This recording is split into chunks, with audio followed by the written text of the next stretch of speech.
Hello guys, welcome back to the channel and welcome back to elite wrestling. तो guys आज इस video में हम इस वीक के AEW के डायनामाइट शो के बाद की AEW से जुड़ी हुई बहुत ही बड़ी और बहुत सारी अपडेट्स के बारे में बात करने वाले हैं। और गाइज आज इस वीडियो के अंदर हम जानने वाले हैं कि इस वीक का AEW का डायनामाइट शो चलने के दौरान कौन से farmer WWE superstars AEW company के बैकस्टेज में थे, जिसके साथ ही हम जानने वाले हैं कि हाल फिलहाल में बड़ी मर्फी और AEW कंपनी को लेकर कौन सी अपडेट सामने आ रही है। हम जानने वाले हैं कि इस वीक के AEW डायनामाइट स्पेशल होमकमिंग की व्यूअरशिप क्या रही, इस वीक की AEW की वीकली टॉप 5 रैंकिंग्स भी सामने आ चुकी है। और फाइनली हम जानने वाले हैं कि इस वीक के इंपैक्ट रेसलिंग के शो के ऊपर क्या हुआ और इंपैक्ट रेसलिंग के शो के ऊपर जाकर AEW सुपरस्टार्स ने क्या किया। तो गाइज ये सभी न्यूज रूमर और अपडेट जानने के लिए ये वीडियो एकदम आखिर तक देखना और ऐसे ही AEW कंपनी से रिलेटेड हर एक न्यूज रूमर और अपडेट और AEW कंपनी के हर एक शो का रिव्यू पाने के लिए हमारे चैनल को सब्सक्राइब करना मत भूलना। लेकिन गाइज अब ज्यादा देर न लगाते हुए चलिए ये वीडियो शुरू करते हैं। और सबसे पहले बात करते हैं इस वीक के AEW डायनामाइट स्पेशल होमकमिंग की व्यूअरशिप की। पर गाइज मैं हमेशा की तरह आपको इस वीक के AEW डायनामाइट स्पेशल होमकमिंग की व्यूअरशिप बताने से पहले आपको लास्ट वीक के AEW डायनामाइट शो यानी कि फाइट फॉर द फॉलन की व्यूअरशिप याद दिलाना चाहूंगा।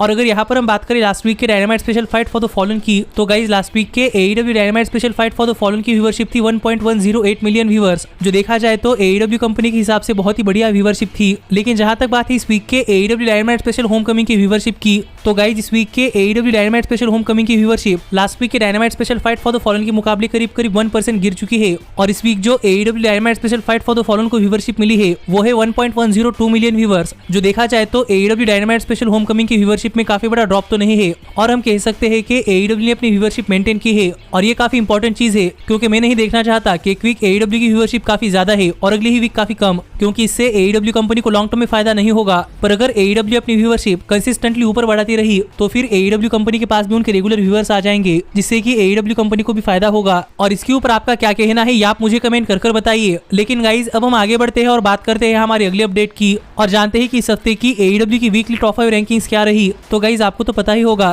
कि AEW अपने कंपनी के अंदर वीकली टॉप 5 रैंकिंग्स निकालती है, जिस टॉप 5 रैंकिंग्स पर ही हमें AEW कंपनी के हर एक डिवीजन के अंदर उस डिवीजन की चैंपियनशिप के लिए नंबर 1 कंटेंडर देखने को मिलता है। और जहां तक बात है इस वीक के AEW की विमेंस डिवीजन के टॉप 5 रैंकिंग्स की, तो गाइज इस वीक के AEW के विमेंस डिवीजन के टॉप 5 रैंकिंग्स के अंदर नंबर 5 पर आती है हिकारू शिडा, नंबर 4 पर आती है क्रिस टेटलैंडर, नंबर 3 पर आती है रेड वेलवेट, नंबर 2 पर आती है टाई कॉन्टी और नंबर 1 पर आती है थंडर रोजा। और स्टिल है हमारी AEW women's world heavyweight champion doctor Britt Baker. पर जहां तक बात है AEW के टैग टीम डिवीजन के टॉप 5 रैंकिंग्स की, तो गाइज AEW के टैग टीम डिवीजन के टॉप 5 रैंकिंग्स के अंदर नंबर 5 पर आते हैं प्राइवेट पार्टी, नंबर 4 पर आते हैं जुरासिक एक्सप्रेस, नंबर 3 पर आते हैं FTR, नंबर 2 पर आते हैं द क्लेम और नंबर 1 पर आते हैं वास्टी ब्लॉन्ड्स। और स्टिल है हमारे AEW world tag team champions the young बक्स। लेकिन जहां तक बात है AEW कंपनी के सिंगल्स मेल डिवीजन के टॉप 5 रैंकिंग्स की, तो गाइज AEW कंपनी के सिंगल्स मेल डिवीजन के टॉप 5 रैंकिंग्स के अंदर नंबर 5 पर आते हैं पावर हाउस हॉब्स, नंबर 4 पर आते हैं ऑरेंज कैसिडी, नंबर 3 पर आते हैं डार्बी एलन, नंबर 2 पर आते हैं क्रिश्चियन केज और नंबर 1 पर आते हैं जंगल बॉय। और स्टिल है हमारे AEW TNT चैंपियन मीरो और AEW world heavyweight champion Kenny Omega. और अगर आपने हमारा इस वीक का AEW के डायनामाइट स्पेशल होमकमिंग का रिव्यू वीडियो देखा है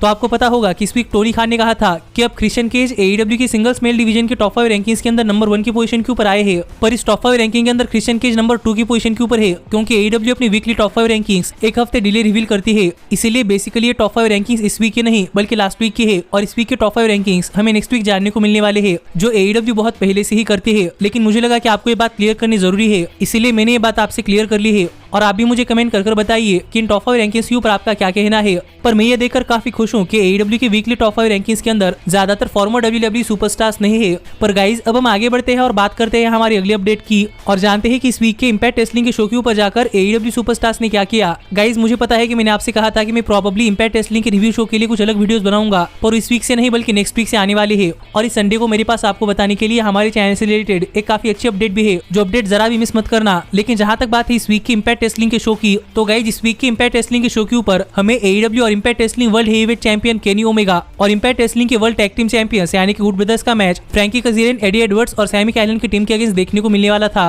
पर ये मैच शुरू होने से पहले इंपैक्ट रेसलिंग के शो के ऊपर एक बैकस्टेज इंटरव्यू हुआ, जहां पर बातें करते हुए डॉन कैलिस बता रहे थे कि किस तरीके से इस वीक के इंपैक्ट रेसलिंग के शो के ऊपर केनी ओमेगा अपना मैच जीतने वाले हैं। और हमेशा की तरह इस वीक का इंपैक्ट रेसलिंग का शो ऑफ एयर जाते समय केनी ओमेगा स्टैंड टॉल करने वाले हैं, जो बातें यहाँ पर डॉन कैलिस कर ही रहे थे। लेकिन तभी यहाँ पर एरिक यंग की टीम आ गई और और यहाँ पर आकर गुड ब्रदर्स से बातें करते हुए एरिक यंग की टीम ने कहा कि गुड ब्रदर्स के खिलाफ अपने वर्ल्ड टैग टीम चैंपियनशिप का मैच हारने के बाद अब तक एरिक यंग की टीम ने अपनी रीमैच क्लॉज का इस्तेमाल नहीं किया, पर फाइनली एरिक यंग की टीम अपनी रीमैच क्लॉज का इस्तेमाल कर गुड ब्रदर्स के अगेंस्ट इंपैक्ट रेसलिंग के वर्ल्ड टैग टीम चैंपियनशिप्स के लिए एक मैच चाहते हैं। जो बातें यहाँ पर एरिक यंग ने कही, पर दूसरी तरफ हमने देखा कि फ्रैंकी कज़िरियन ने एक इंटरव्यू के अंदर बातें करते हुए कहा कि फ्रैंकी कज़िरियन ने पहले ही कहा था कि केनी ओमेगा जहां पर भी जाएंगे वहां पर आकर फ्रैंकी कज़िरियन केनी ओमेगा के ऊपर अटैक करने वाले हैं, और इसीलिए ही फ्रैंकी कज़िरियन इंपैक्ट रेसलिंग के शो के ऊपर आए हैं। और जहां तक बात है एडी एडवर्ड्स और सैमी कैलन के साथ में मिलकर काम करने की, तो फ्रैंकी कज़िरियन चाहते हैं कि एडी एडवर्ड्स और सैमी कैलन अपने पास को बुलाकर एक साथ मिलकर काम करे, जिससे कि वो ये मैच जीत पाए। लेकिन जहां तक बात है केनी ओमेगा और गुड ब्रदर्स के मैच की, तो गाइस इस वीक के इंपैक्ट रेसलिंग के शो के ऊपर 6 मैन टैग टीम मैच हुआ,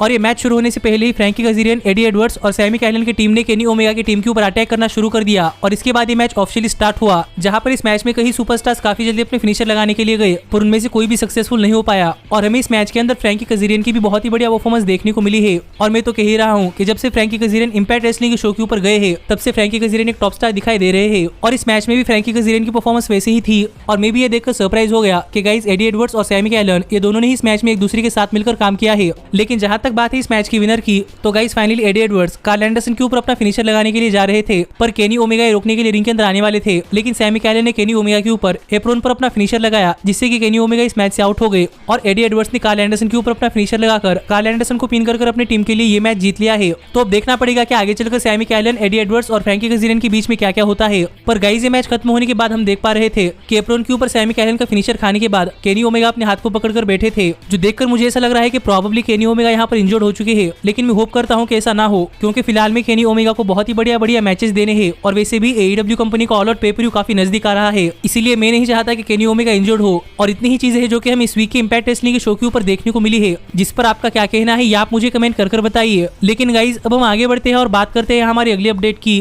और जानते हैं कि हाल फिलहाल में एईडब्ल्यू और बडी मर्फी को लेकर कौन सी बड़ी अपडेट सामने आ रही है। तो गाइज आपको तो पता ही होगा कि डब्ल्यूडब्ल्यूई ने अपनी कंपनी में से बजट कट्स का बहाना देकर बडी मर्फी को अपनी कंपनी से रिलीज कर दिया है, और अब काफी जल्दी बडी मर्फी का नॉन कम्पीट क्लॉज भी खत्म होने वाला है, और अब मर्फी भी काफी सारे रेसलिंग कंपनियों के अंदर जाकर काम कर सकते हैं। पर मैलिका ब्लैक के एईडब्ल्यू कंपनी ज्वाइन करने के बाद हमने देखा था कि बडी मर्फी भी ये टीज कर रहे थे कि प्रोबेबली बडी मर्फी भी एईडब्ल्यू कंपनी के अंदर आ सकते हैं। और हाल ही में एईडब्ल्यू और बडी मर्फी को लेकर जो अपडेट सामने आई है, वो अपडेट हमें बताती है कि गाइज एईडब्ल्यू कंपनी का बडी मर्फी के अंदर काफी ज्यादा इंटरेस्ट है, और एईडब्ल्यू कंपनी चाहती है कि Buddy Murphy AEW company join करे। और इस बैकस्टेज रिपोर्ट से तो ये कंफर्म होता है कि एईडब्ल्यू काफी जल्दी बडी मर्फी को अपनी कंपनी के अंदर लाने का ट्राई कर रही है, और जब कभी बडी मर्फी का नॉन कम्पीट क्लॉज खत्म होगा तब हमें Buddy Murphy AEW company join करते हुए दिखाई दे सकते हैं। पर गाइज आप मुझे कमेंट कर बताइए कि क्या आप देखना चाहते हैं कि Buddy Murphy AEW company join करे। पर जहां तक बात है मेरी, तो गाइज मैं तो देखना चाहता हूं कि Buddy Murphy AEW company join करे, क्योंकि मुझे भी बडी मर्फी और केनी ओमेगा के बीच का एक ड्रीम मैच देखना है। पर अब हम आगे बढ़ते हैं और बात करते हैं हमारे सबसे मेन अपडेट की, और जानते हैं कि इस वीक के एईडब्ल्यू के शो के ऊपर एईडब्ल्यू कंपनी के बैकस्टेज में कौन सा फॉर्मर डब्ल्यूडब्ल्यू सुपरस्टार था।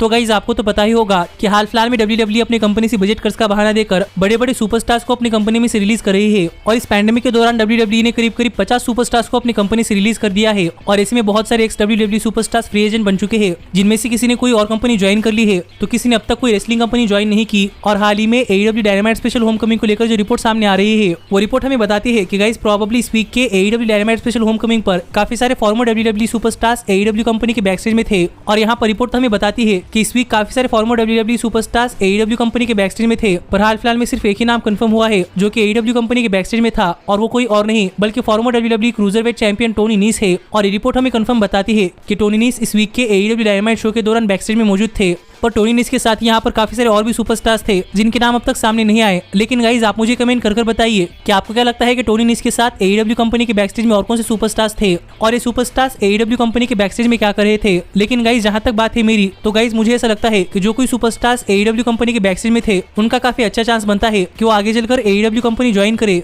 और वैसे भी हाल फिलहाल में एईडब्ल्यू अपनी कंपनी के अंदर काफी सारे सुपरस्टार्स को साइन कर रही है, इसीलिए मुझे लगता है कि हाल ही में रिलीज हुए डब्ल्यूडब्ल्यू सुपरस्टार्स में से कई सारे सुपरस्टार्स हमें आगे चलकर एईडब्ल्यू कंपनी ज्वाइन करते हुए दिखाई दे सकते हैं। और इसके ऊपर आपका क्या कहना है ये आप मुझे कमेंट कर बताइए। लेकिन गाइज हमारी आज की वीडियो यही तक की थी, और अब मैं मिलता हूँ आपसे अगली वीडियो में। पर तब तक stay healthy, stay happy and keep watching elite wrestling.